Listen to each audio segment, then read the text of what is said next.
বনী ইসরাইলের একজন ব্যক্তি ছিল, 99টা খুন করে হত্যা করে। কয়টা? 99টা হত্যা করার পর 100 নম্বরে এক দরবেশের কাছে গেছে।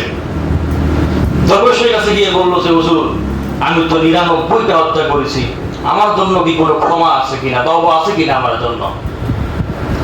দরবেশ বললেন যে না, অসম্ভব, তোমার জন্য কোনো তওবার সুযোগ নেই। এই ব্যক্তি রাগ করে বলল, তওবা যেহেতু নাই, তওবা ছেড়ে আপনি দরবেশকে হত্যা করেন, করে 100টা পালন করেন। তারপরে তার মনের মধ্যে আবার অনুশোচনা আসে যে আসলে আল্লাহ পাক তো শুনেছি ক্ষমা করেন, কিন্তু অনেক দয়ালু। গেল আরেকজন আলেমের কাছে। সে আলেমের কাছে গিয়ে বললো যে হুজুর, এরকম আমি 99টা হত্যা করার পরে এক দরবেশের কাছে গেছি, গিয়ে তার কাছে বলেছি তওবা আছে কিনা, তিনি বলেছেন তওবা নাই। রাগ করে তাকেও হত্যা করেছি, এবার 100টা পূরণ করেছি, আপনার কাছে এসেছি, আপনি তো আলেম মানুষ, বলেন আমার জন্য কি তওবা আছে কিনা?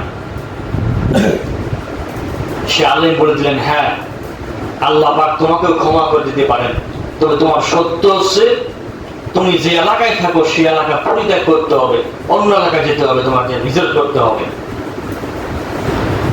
1 নম্বর তোমাকে তওবা করতে হবে, গুনাহ ছাড়তে হবে।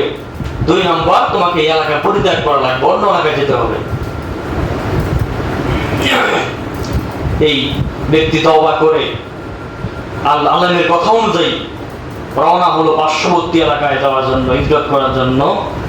কিন্তু পথের মধ্যে মালাকুল মউত সেটা দান বশ করে ফেলল। এখন সে ব্যক্তি যখন মারা গেল, ফেরেশতা আছে 2 ধরনের।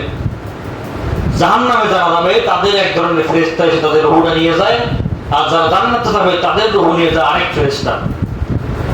2 ফেরেশতা এসে কারাকারি লেগে গেল যে জাহান্নামের ফেরেশতা বলতেছে সে তো সারা জীবন পাপী করছে, সে তো নেক কাজ করে এখনো সওয়াব পায় না, সুতরাং তাকে জাহান্নামে যেতে হবে।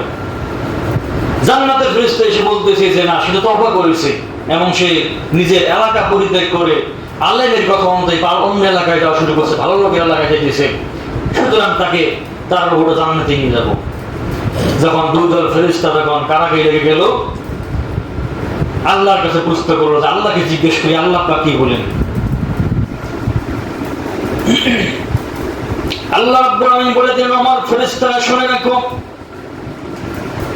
আমার সেই বান্দা যে বান্দা তওবা করেছে, খারাপ লোকের এলাকা পরিত্যাগ করে ভালো লোকের এলাকায় যাওয়া শুরু করেছে, সুতরাং তোমরা জমিনটা মেপে নাও। যে এলাকার দিকে জমিন বেশি যাবে, ভালো লোকের এলাকা যদি তার থেকে নিকটবর্তী হয়, কাছে হয়, তাহলে সে জান্নাতে যাবে। আর খারাপ লোকের এলাকার যদি তার কাছে নিকটবর্তী হয়, জাহান্নামে যাবে। সুতরাং তোমরা মেপে নাও। কিতাবের ভিতরে এসেছে তার থেকে ভালো লোকের এলাকাটা যদি অনেক দূরে ছিল, আল্লাহ রাব্বুল আলামিন তার তওবা করার কারণে তার এলাকাটাকে তার নিকটবর্তী করে দিলেন। বলেন সুবহানাল্লাহ।